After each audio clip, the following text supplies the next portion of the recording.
Hello everyone, I'm explaining the projects that we are doing in IoT Lab for week 8, week 9, week 10 and also after that. So last week we were looking at the light sensor, and the project was for displaying the amount of the light that is coming from the light sensor, and you were supposed to display it on the OLED screen that you have on your board. And then after covering the light sensor, you should see the amount of light being reduced and seeing some word that is indicating it is bright or dark. So that project had input and output and also if statement. Based on that, we are going to have a little bit more advanced project this week, and I'm going to be flexible in terms of which project you want to submit this week or next week and the week after that. So you can choose which project to do first. A little bit more advanced compared to the light sensor would be the temperature sensor. Based on the Grove beginner kit that we have a sensor on the right side, which I'm going to show you guys in a second based on the datasheet. So you have temperature and humidity sensor. Let me based on the picture. So I explain, sorry.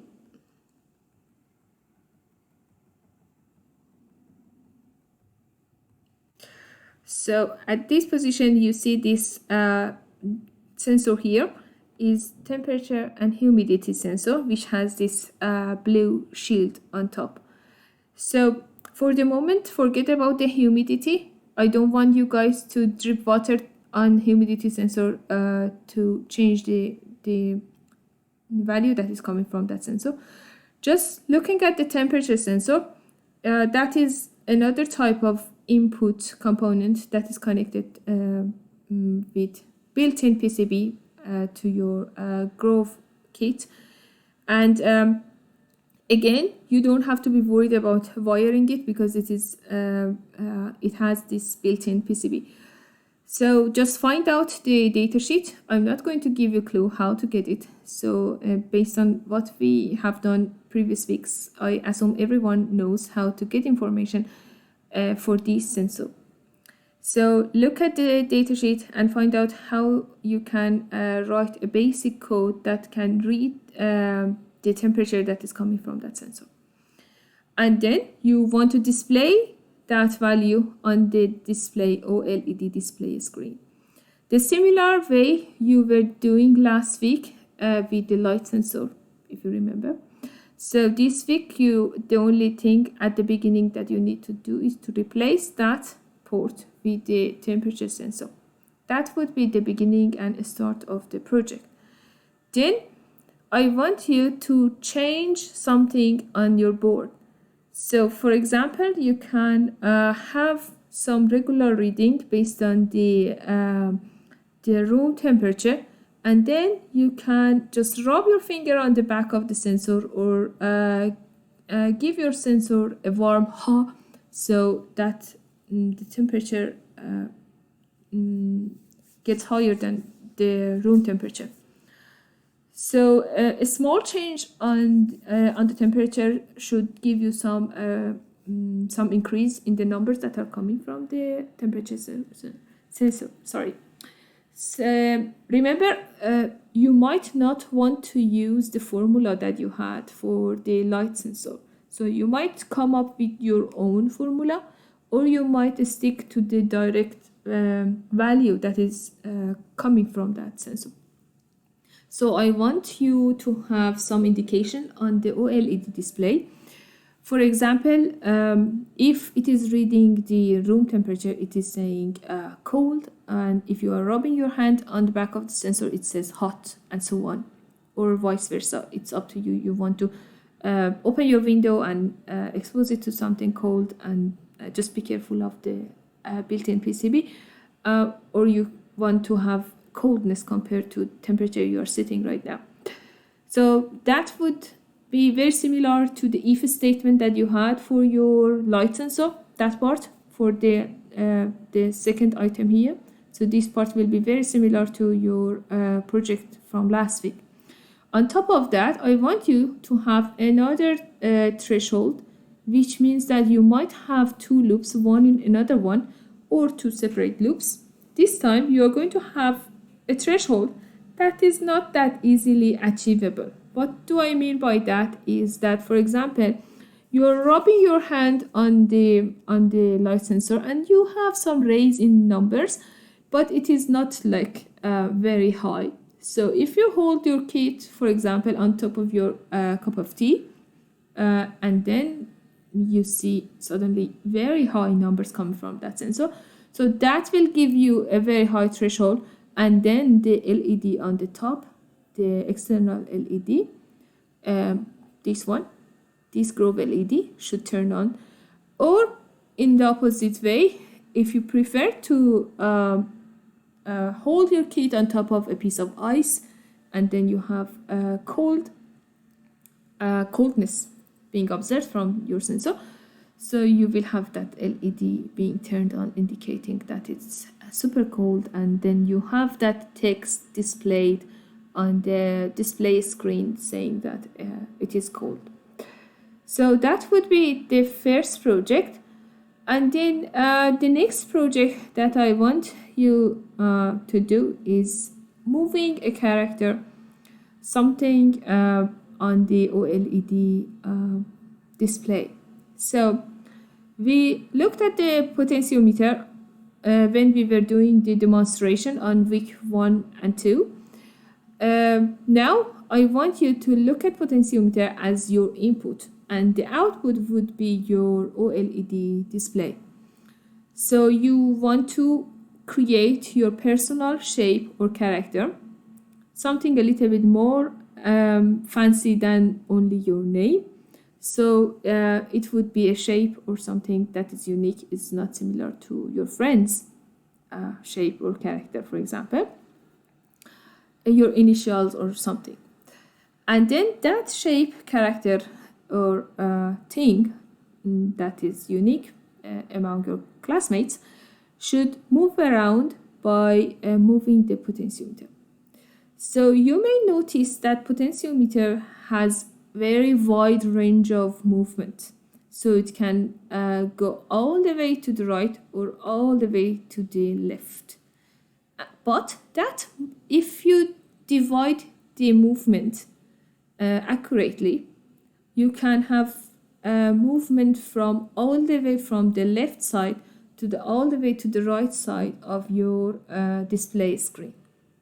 So this is the basic of this project. But some of you might go ahead and replace that potentiometer with your acceleration sensor. In that case, you might change the condition of the project from moving from left to right to having a rolling effect on your display screen. Remember on the demonstration day, we looked at a small ball on the display screen that was rolling around by tilting and moving your kit around. So you may do something like that, but the character should be changed if you submit something that is a basic ball based on the demonstration. So that is not going to be this project. So it's up to you if you want to use acceleration or potentiometer. So for me, the basic potentiometer will do the job, and it shouldn't be too fast and it shouldn't be too slow. So I want to see the movement, very nice and gentle movement with moving from left to right and vice versa. That will be the project. I am going to explain the project after that, which I'm calling it detecting movement. So for those of you that have seen smartwatches or any gadget that is for movement or medical wearable devices that is recording the movement of the person that is holding that gadget, we can look at the movement by using the acceleration sensor. So I want to see when your board is still on table, there's no movement. So based on that demonstration, you remember that we had 3 variables coming from that acceleration sensor. It was x, y, and z. So you might get 0, 0, 0 for the time that your board is still on the table. Or you might get 1, 0, 1, or a combination of that, or higher numbers in one angle. That means that the board is still, but it in one particular angle. That is fine. That part is fine with me. I just want the project to detect that your board is still for some amount of time. So if it is in a still position, the display should have something that indicates that the board is in calm time, or it's in quiet time, or whatever you like to put it there. And then if that is prolonged, it's going to have something that indicates, okay, get up, it's workout time, or something like that, which you may have seen on smartwatches. So that is indicating that you are in a still position for a long time. It's time to move. And I think for that 1 minute is easy for me to assess, because I want you to record it. So 1 minute is enough for getting to that point that you will have the display saying that, okay, get up, do some movements, do some workout. And then you hold your board up, and then you shake it around, just move it around a little bit, and then you will have something indicating on the OLED display screen that it is workout detected. Well, my watch says, well done, you're doing workout, something cheerful, something like that. And then it starts to count the time. And if you are doing the workout and moving, the shaking the board around, it continues doing that for 1 minute. Then you will have something cheerful on the screen saying that, okay, you have been doing workout for this amount of time, and so on. And or well done, you're working out for more than 1 minute. Something similar to this. And then the LED will light up, indicating that you're doing a workout. Then you put the board back on the table with some small delay. Each transition will have a small delay, not so long, but a small delay. That the board is going to say, okay, workout finished, calm time again, or something like that. And then if you stay in calm condition again, so the display will change to, okay, now it's time to move again. So it will be a loop that is constantly happening. So it's going to say workout time, exercise time, calm time, and then gives you the time that you're doing the exercise. There is a difficulty managing that time. That's why I'm designing this project, and I assume it will take 1 or 2 hours to do that project. The other project that I want to be completed before we move to your final project is to create a melody. One of your friends, one student that graduated last year, they used, for example, it was, what was it? Mario tones. They simplified the whole melody to, if I'm not mistaken, 8 or 10 tones. They used exact same buzzer that you have on your kit. So you're going to use your inputs, or it can be on its own, just turning it on or controlling it. I want to have some sort of control over the melody, but I want each of you to have unique melody and understand how it works. I don't want a big code that you don't understand how it works, because I'm going to ask question how this part of your code is working, and how did you exactly create that melody. So simplify it, don't make it too big so you get confused.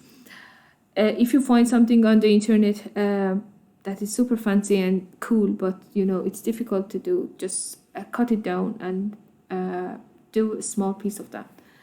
For example, if you have like, I don't know, 10-tone melody, you cut it down in 5-tone, but you understand every single step of that melody.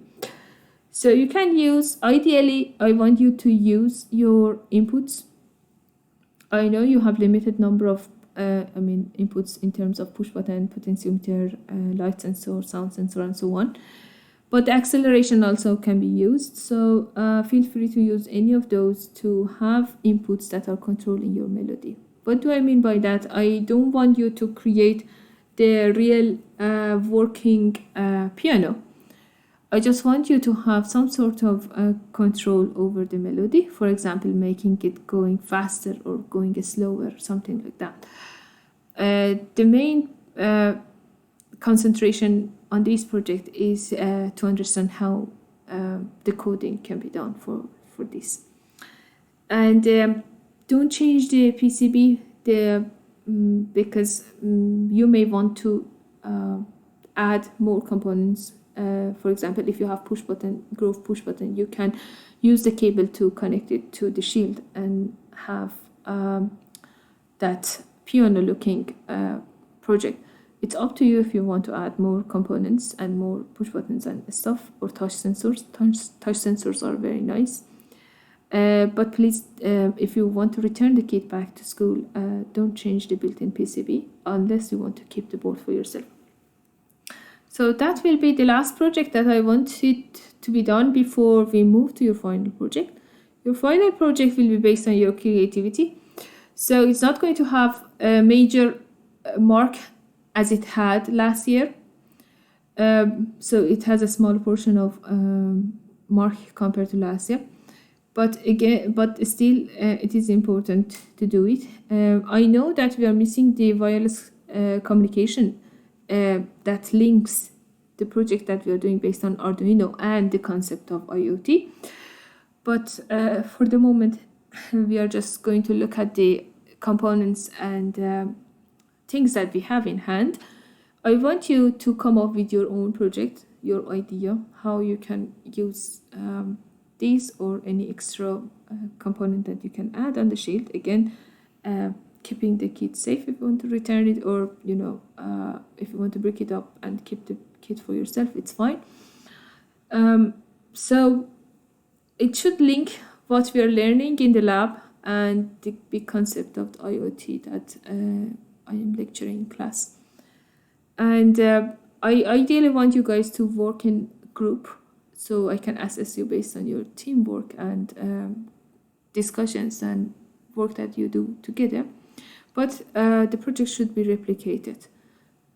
So if for presentation and demonstration, one of you want to talk and another person wants to answer the questions, it is fine. Or someone wants to do the presentation, another one wants to do the report and put both of your names together, that is fine. But the project working should be replicated in both sides. So when I'm asking questions, I want both of you to be able to answer some questions. And that will give me knowledge of, assessing your teamwork and stuff. So that's it. Good luck. And I'm getting back to lab to answer any question you have.